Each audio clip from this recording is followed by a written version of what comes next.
The following podcast contains mature subject matter, adult themes, and may also contain profanity. You have been warned.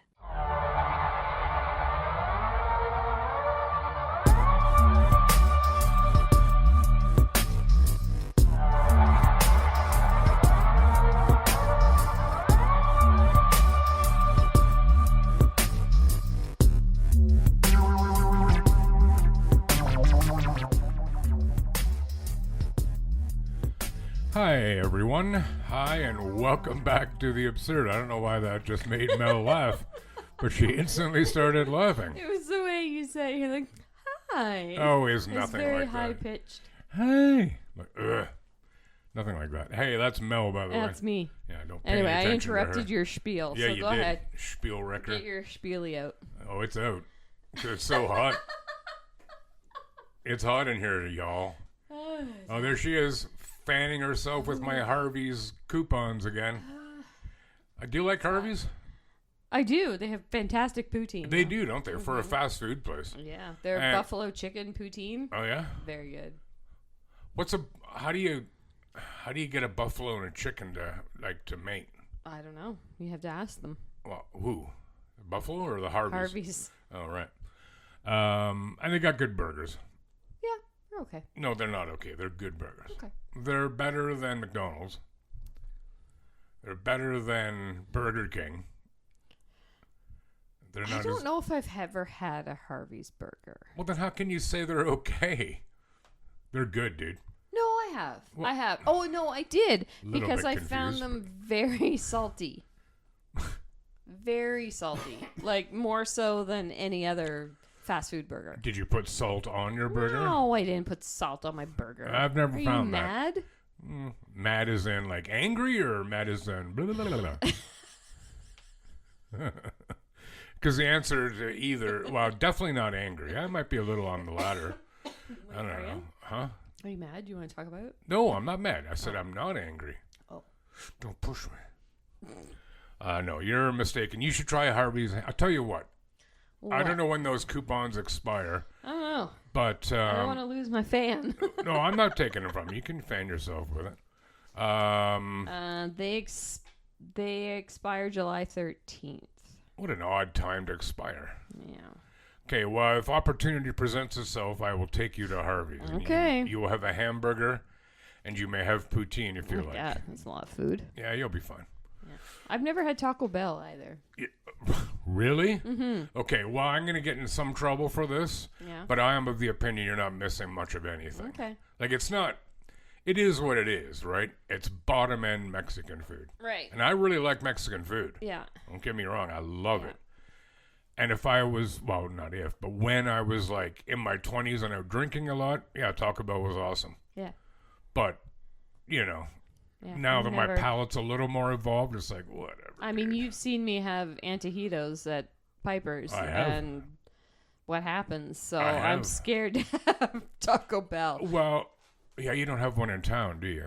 Taco Bell? No. Yeah. It's too bad. I bet you they open a Taco Bell KFC. That's how they do That them would now. be awesome. A combo. I'm so sad we lost our KFC. I in know. Elmira. So is the Mennonite community. Because they love KFC. It's very expensive now. No kidding.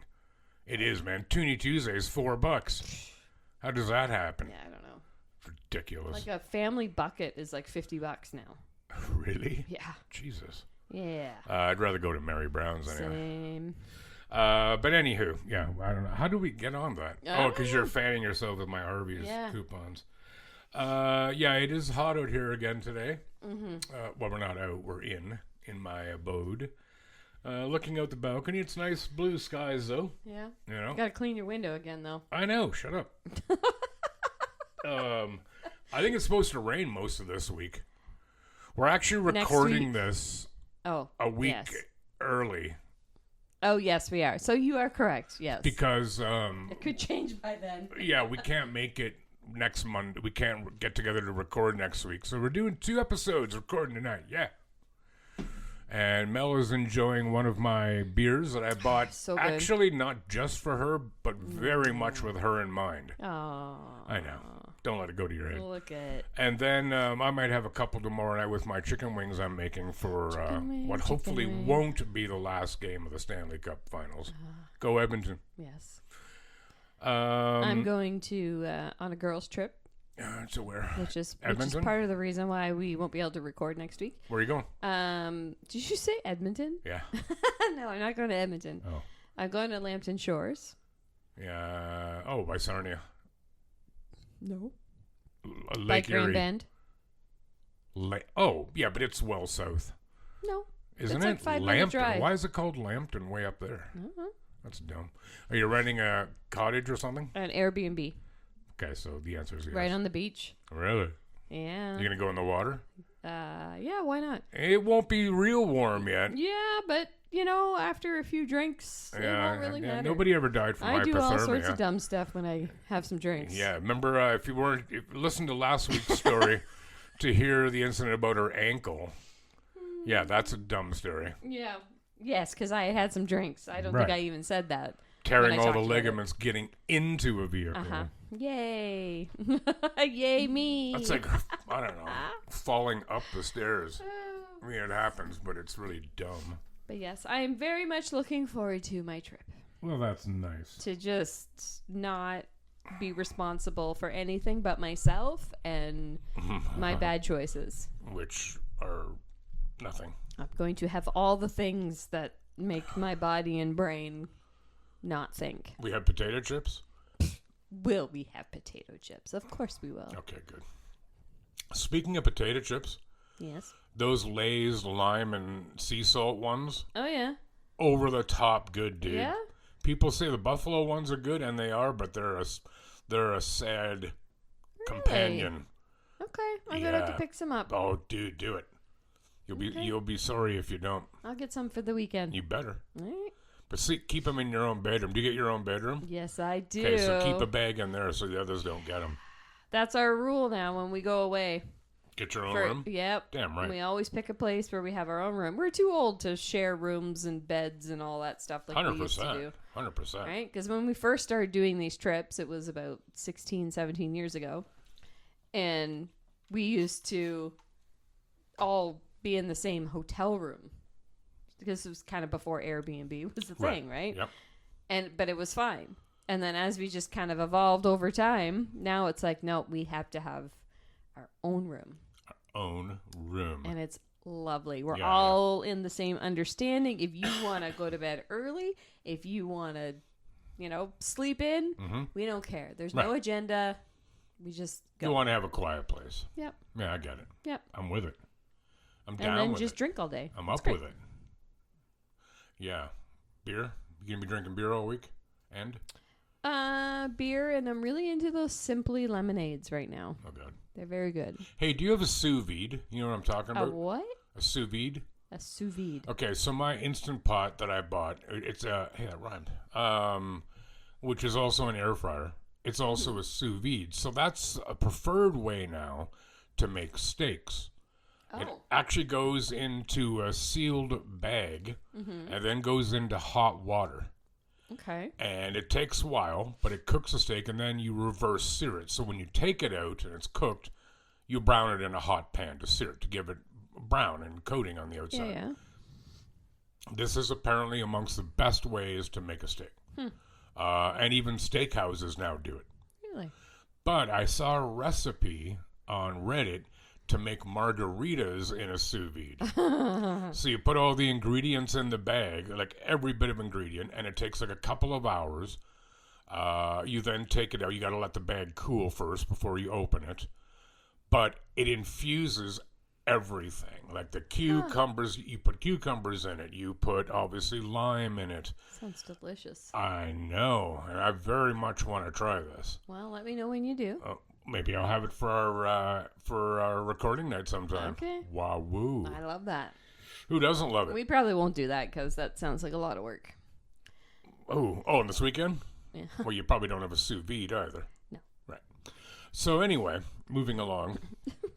Shall I begin with the story? You shall. We're going back in time. Ooh. This is actually before you were born, which It's a sad day in history. Before you were born? Yeah. Well, it's surprising we even have records of such. so, so long ago. I think it was found on some old parchment in a cave. Yeah, all right. Just get on with it. Okay. So on Thursday, July 15th, 1976, 55-year-old school bus driver Frank Edward Ray was transporting 26 Dairyland Elementary School students home. The children had spent the day on a summer class trip to the Chowchilla Fairgrounds swimming pool. At approximately 4 p.m., a van drove into the bus's path and blocked the road. Ray stopped, and 3 men with nylon stockings covering their faces exited the van and hijacked the bus. Oh, no. One of the men pointed a gun at Ray, a second drove the bus, and the third followed in the van. The kidnappers drove to Berenda Slough, a shallow branch of the Chowchilla River, where they hid the bus. They retrieved a second van they had hidden nearby. Both vans had been modified by the kidnappers to transport their victims. The rear windows had been painted black, and the interiors were insulated with soundproof paneling. The kidnappers ordered Ray and the children into the vans, then drove them to the California Rock and Gravel Quarry in Livermore, roughly 110 miles, 180 kilometers, from the fairgrounds. In the early morning hours of July 16th, the victims were forced at gunpoint to climb down a ladder through a hatch and into an underground bunker. Oh, my gosh. The kidnappers... These are elementary students? Yep. Oh, my God. And some were very young. Oh. The kidnappers had buried a truck trailer and converted it into a bunker equipped with ventilation and a pit toilet, and stocked with several mattresses and a small amount of food and water. As the victims climbed from the van into the bunker, the kidnappers wrote the name and age of each child on a Jack-in-the-Box hamburger wrapper. Once the victims were inside, the kidnappers removed the ladder, covered the hatch with a heavy piece of sheet metal, weighted it with 2 45-kilogram industrial batteries, and buried the opening. Oh, my God. After several hours, Ray and the older children stacked the mattresses to reach the hatch. As Ray lifted the hatch, 14-year-old Michael Marshall wedged a piece of wood into the opening, moved the sheet metal and batteries, and they dug away the remainder of the debris covering the entrance. 16 hours after being imprisoned, Ray and the children climbed out of the bunker and walked to the quarry's guard shack. Alameda's county sheriffs took the victims to Santa Rita Jail, the nearest facility with medical staff. Jail doctors and EMTs examined and treated them and gave them food and water, while the sheriffs took down statements and descriptions of the kidnappers. The victims were then driven back to their families in Chowchilla. On July 16th, the same day they were kidnapped, telephone lines to the Chowchilla Police Department were jammed with calls from media and frantic families. The kidnappers, therefore, were unable to issue their $5 million ransom demand, equivalent to $27.6 million in 2024. They decided to call back later, but fell asleep. When they awoke later in the evening, they saw television news reports that the victims had freed themselves and were safe. Meanwhile, local law enforcement and the FBI had immediately begun investigating 20-year-old Frederick Newell Woods V, the son of Frederick Nickerson Woods III, owner of the California Rock and Gravel Quarry. That's where they took them. It was discovered that the younger Woods had keys to the quarry, unlimited access, and free use of its facilities. Additionally, Woods and 2 friends, brothers James and Richard Schoenfield, aged 24 and 22 respectively, had been previously convicted of motor vehicle theft, for which they were sentenced to probation. That was almost a snuff. Warrants for the arrest of Woods and the 2 Schoenfield brothers were issued. 8 days after the kidnapping, Richard Schoenfield voluntarily surrendered to authorities. 2 weeks later, his brother James was arrested in Menlo Park.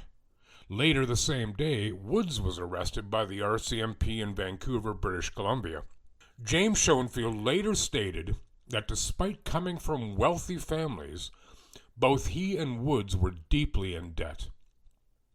We needed multiple victims to get multiple millions, and we picked children because children are precious. The state would be willing to pay ransom for them, and they don't fight back. They're vulnerable. They will mind.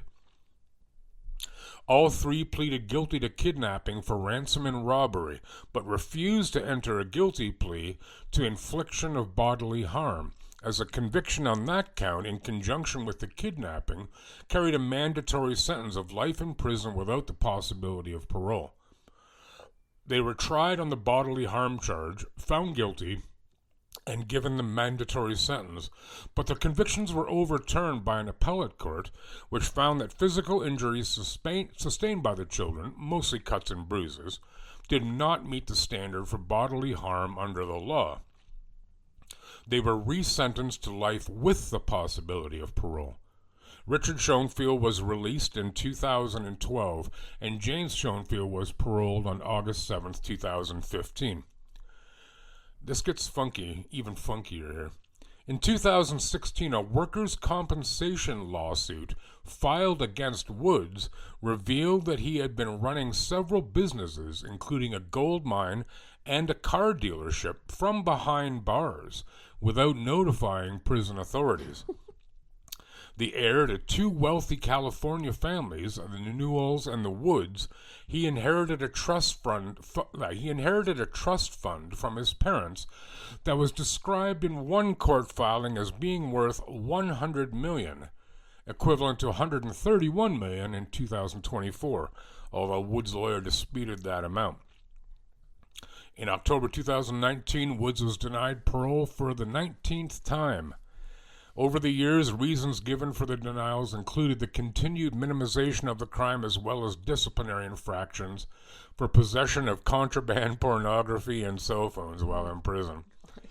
Woods married 3 times while in prison. What? And purchased a mansion about half an hour away. Oh my God. In March 2022, a panel of 2 commissioners recommended Woods for parole.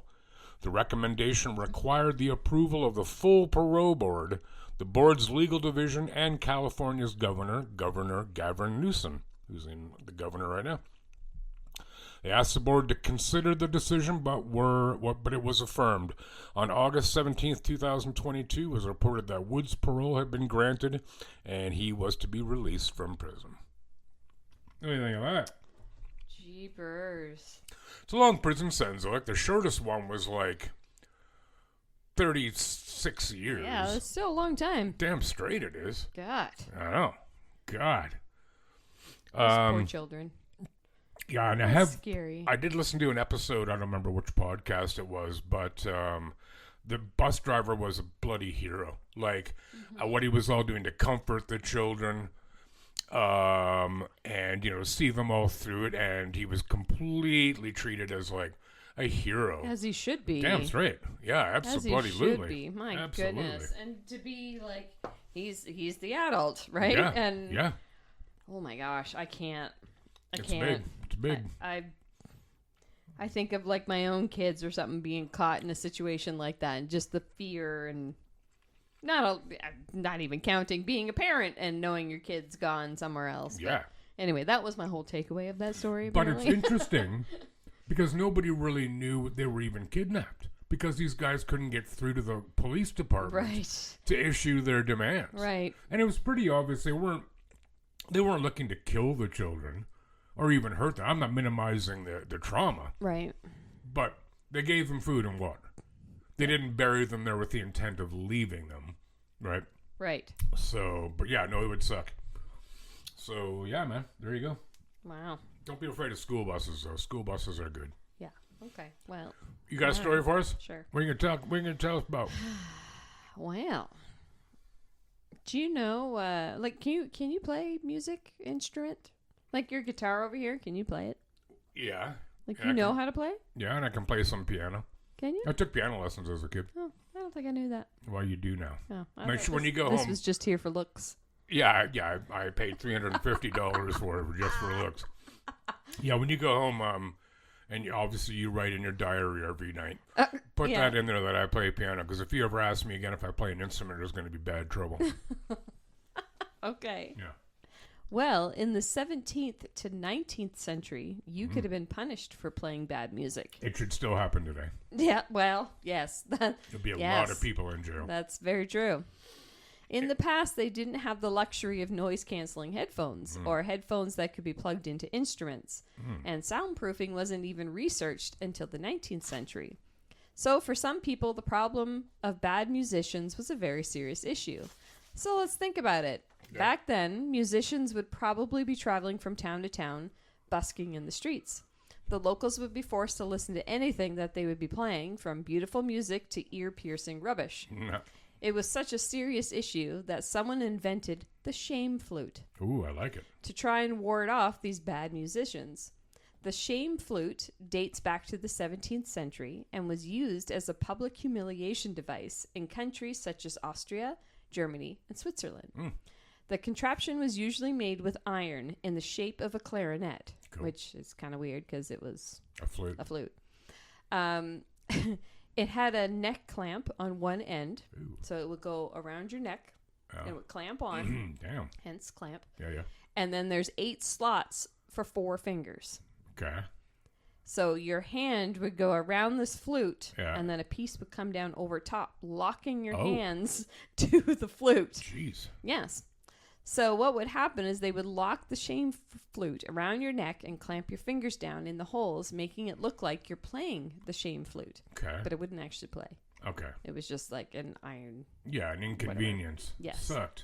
They would parade you around town or chain you up to a pole in the center of a town so locals could verbally abuse you Jeez.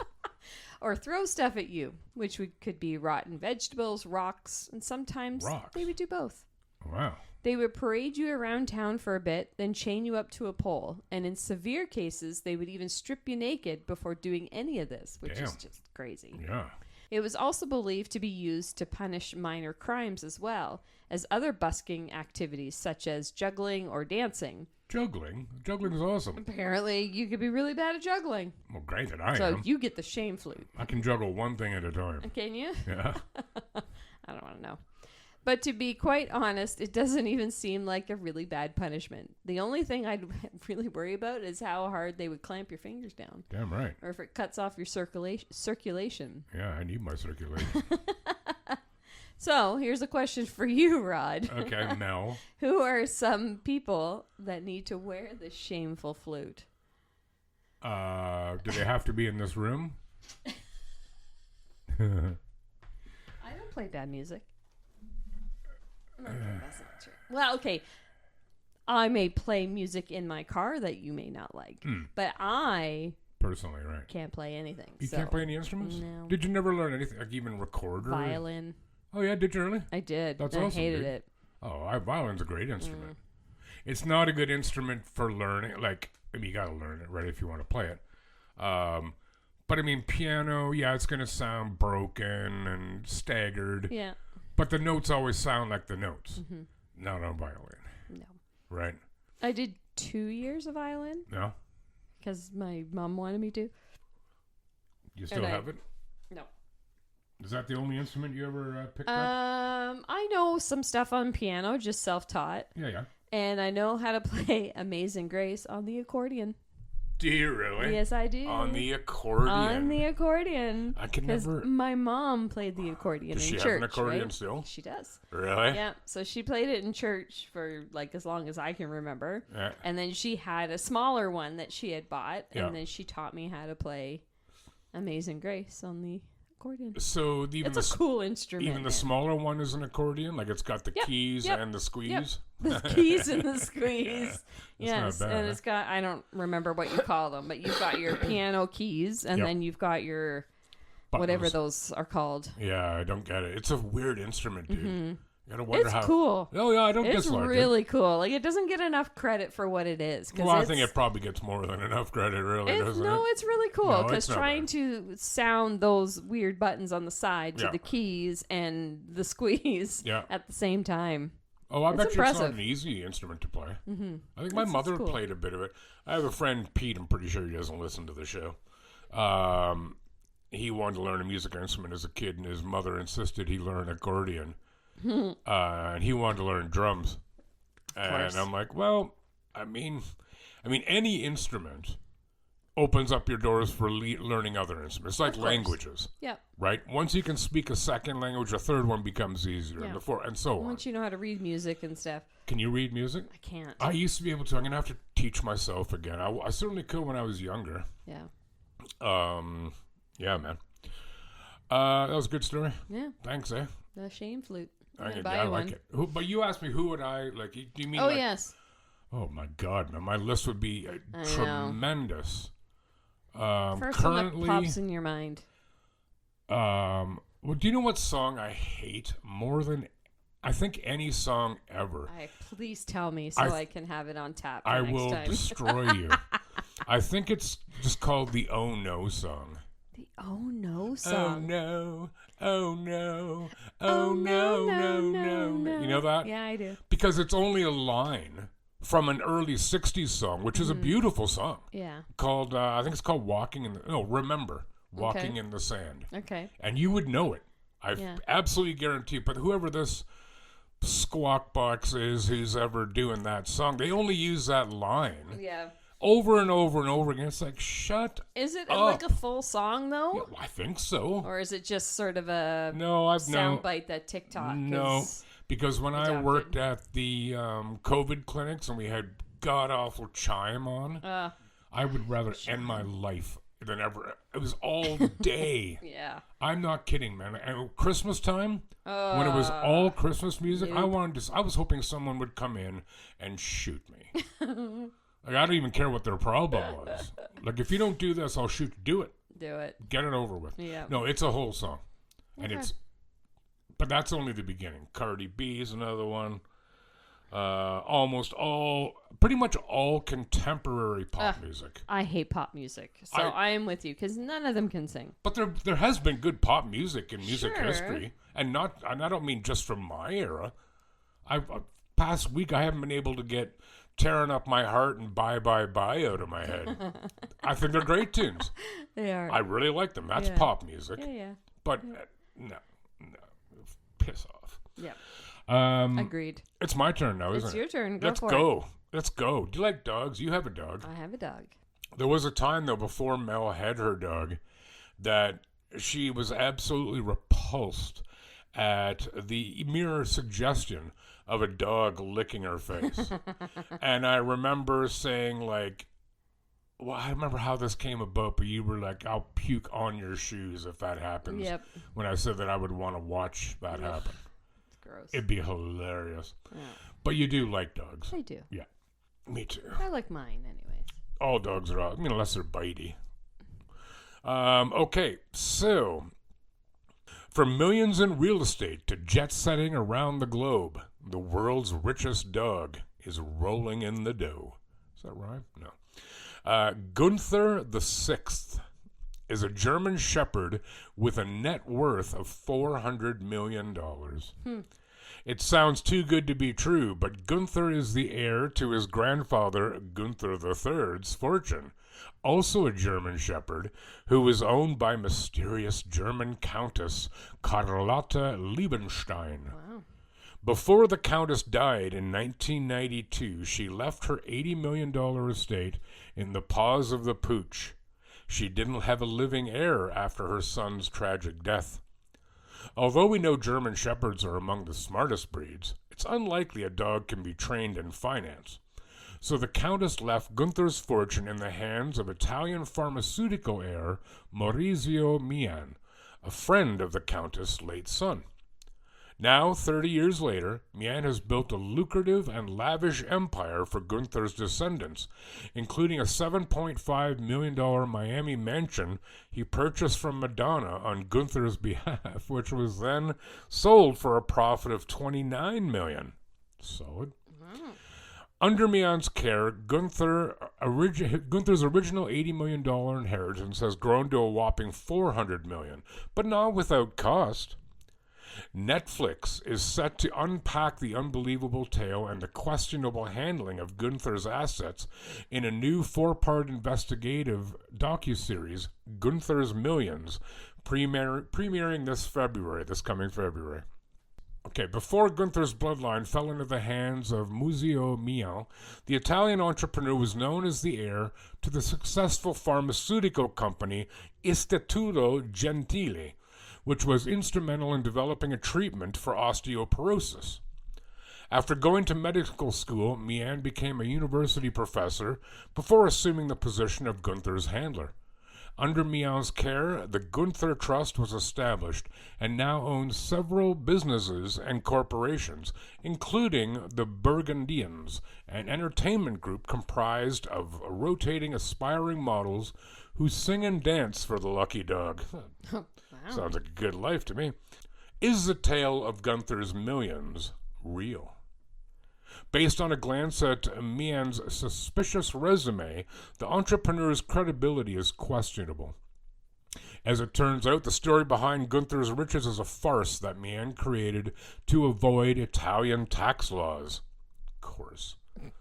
Furthermore, Fox Business notes that there is no evidence that a countess ever existed, and other reports claim that there might be more than one Gunther among us. Additional reports also show that Mian tended to inflate and change his stories to the press over the years. Although Gunther's past might be made up, Gunther V is very much real and currently lives in Italy. He has a very nice life and is very well taken care of. Now, how does Gunther spend his money, you ask, Mel? While it's not exactly clear how Gunther amassed his great fortune or how he swipes his credit cards with his paws, he definitely isn't roughing it. See what I did there? I got it. The Hound, it's not a hound. The Hound has an entire staff that waits on his needs, including a private chef who presents him with gold flake-covered steaks and both a legal and public relations team. He is also protected by a security team and often visits a high-end groomer. Wow. Additionally, It's a good life. it isn't a bad life. It's a dog's life. Additionally, the film's executive producer told Fox that Gunther's handlers are always looking to expand his empire, and they are currently discussing a digital collection that will allow fans to digitally interact with the pooch. Oh, I can't wait to do that. Furthermore, Gunther is said to own multiple mansions and villas, and he prefers to fly private over commercial flights.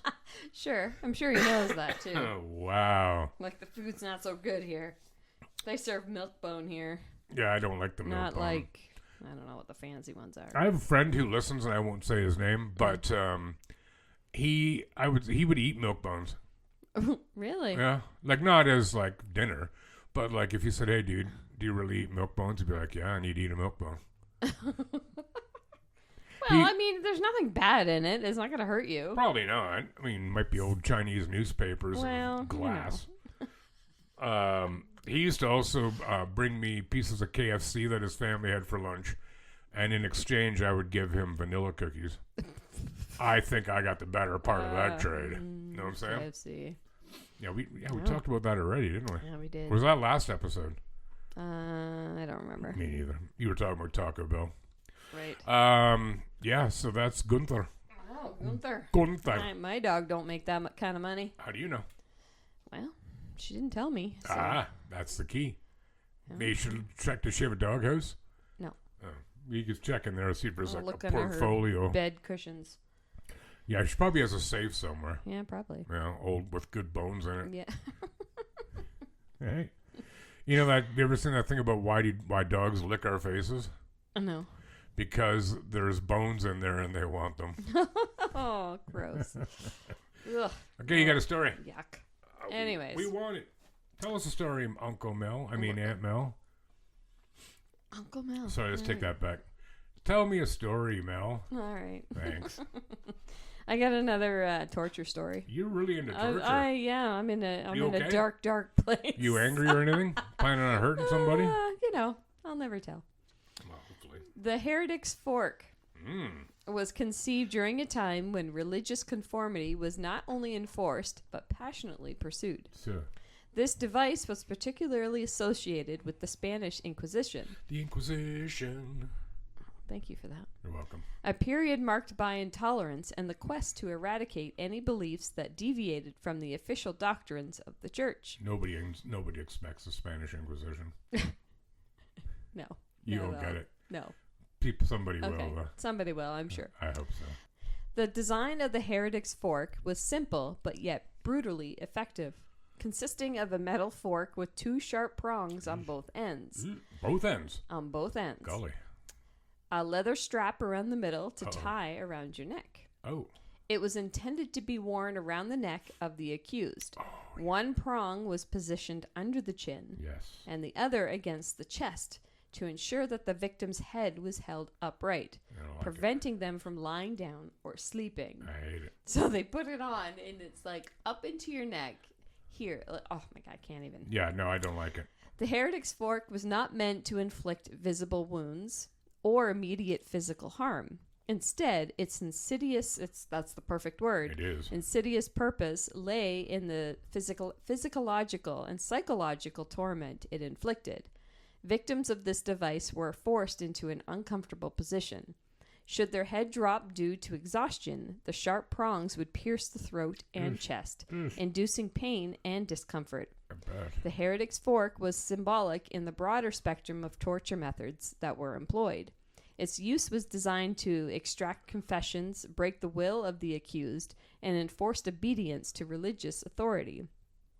This tool of torment was not limited to heretics alone. It was also used against those who were suspected of witchcraft and other perceived transgressions. Including midwives. In midwives? Witch trials and Spanish Inquisition. With midwives were targeted. That's crazy to me. Pretty much everyone, I hope. Yeah. Yeah. While the Heretic's fork may appear to be an artifact of the distant past, its memory continues to haunt collective consciousness. Its legacy stands as a testament to the depths of cruelty that humans are capable of inflicting upon one another in the name of ideology and power. The Heretic's fork serves as a solemn reminder of the importance of safeguarding individual rights and freedom of thought. The Heretic's fork is a stark symbol of the darkness that can lurk beneath the veneer of the societal norms. Wow. Its grim history challenges us to reflect on the value of compassion, tolerance, and understanding in our own time. Well, that kind of fits to what's going on right now. Yeah, But anyway, I digress. But yeah, that's some serious stuff. I was looking at there's a museum in LA called the Medieval Torture Museum. Cool. And I was looking at some of the pictures. Yeah. Where they use this device. I want to go to this museum. It looks really cool and terrifying. Yeah. But they had like mannequins, for lack of a better term, situated using like some of these torture devices that they'd have, and there was one for that, and I'm like, oh my god, for the Heretic's fork. Yes, I'm like, I can't even fathom, like even just to swallow would pierce you. Yeah. So a lot of people would drown on their own saliva because they can't even swallow it. Because it would dig into your Adam's apple. Well, it makes you, or in a woman's case, not. Yes, I know. But yeah, you got to wonder the people who came up with these ideas. And these were church people. Yeah. You know what I mean? Like awful. How about just hit them? Yeah. You know what I mean? Yeah.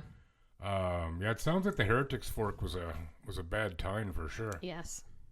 See what I did there? Tine. I got it. See, that's what you call Tine. Yes. You know what it is? Yes. Okay. Tyne. Tine. Yeah. Yes. That's part of the fork. I got it. Okay. Thanks for that. If I could spend time in a bottle. Anyway. Yeah, we talked before we started recording about doing an episode on various torture methods throughout history. And while we both came up with the idea, and I mentioned when I asked Mel what kind of stories she had today, and she alluded to, being medieval torture stories. I'm like, oh man, I want to do an episode on that. Yes. And then she's like, so would I. So we're let's do it. Gonna figure a way to put it together. Yes. Where we don't know one another's subject matter. Yes. Right. So that we both go, which is always the case with our stories. Yep. Like I will ask her just to give me a Cole's Notes, not even a Cole's Notes, like a 1-sentence description. Yeah. Just so that we don't come with the same story. Yeah. Right, because that would suck. Yeah, so we're going to do that. Yeah. Torture time. I love it. Well, I don't. Stop. But Torture time. Do, do, do, do. You know what I'm talking about? hammer time. Yeah, dude. I gotcha. Them big old parachute pants. Did you ever have a pair of those? No, I Really? don't. No. I'm thinking of getting some. Are You they still in? Yeah, sure. They're Like not. jumpsuits. You can get like jumpsuits are in right now. Not an orange And they one. have like the baggy, crotchy area. Ooh, I like a bit. No, never mind. See, I like a baggy crotch. Actually, I don't. No, because that really sucks. Yeah. Ooh, doggy. Anyway, Yeah, so that was there was some pain involved in there was some pain. in this episode, eh? Yeah, Like the anguish and terror of the poor school I children know. and the heretic's fork. Mm-hmm. Ooh, fork you. And what was what was your other torture thing again? You're gonna make me. Oh, the flute. Yeah, the it's the shame flute. The flute. Yeah. I'm gonna look into that. Yeah. I gotta find The a shame picture of flute. that too. Or what? Isn't that what I said? Yeah. Shame Okay. flute. Phew. I'm gonna look for a picture of that. You should. Well, I'm going to. Yeah. You know what else people should do? No. Go check us out on socials. Oh, that's a good idea. Yeah. Yeah, like TikTok and Instagram and Facebook. Facebook. Yeah. All the things. And we're on all the streams too. Yes, we are. Spotify, Apple Music, YouTube. Blah, blah, blah. Go check us out. Give These us are- 5 stars. Go to all of them and give us 5 stars. Yeah, and share Yeah. with your friends and You peoples. should. They'll like us. They- Pretty sure they will. Yeah, I hope they do. You know, if you guys like us, then maybe they'll like us. Yeah, you say nice things about us, eh? You should. Okay, well, thanks everyone for stopping by. Yeah. And yeah, we're going to go grab ourselves a bite now. No, we're not. Yeah, we are. Like, not bite one another, but I mean... Oh, that's what I thought you meant. No, biting some food Oh, okay. and drinking Yeah, some let's drink. do it. I Let's like do it. Arrgh. That was my stomach. Okay, then. All right. Well, you all stay good out. No, let's try that again. Well, you all take care of yourselves and one another, please. Toodaloo. Arrivederci. Bye-bye. Bye.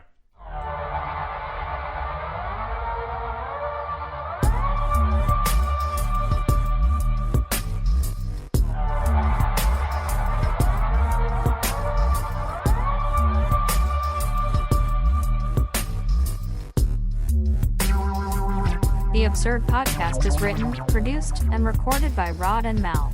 Music by Audionautics.com.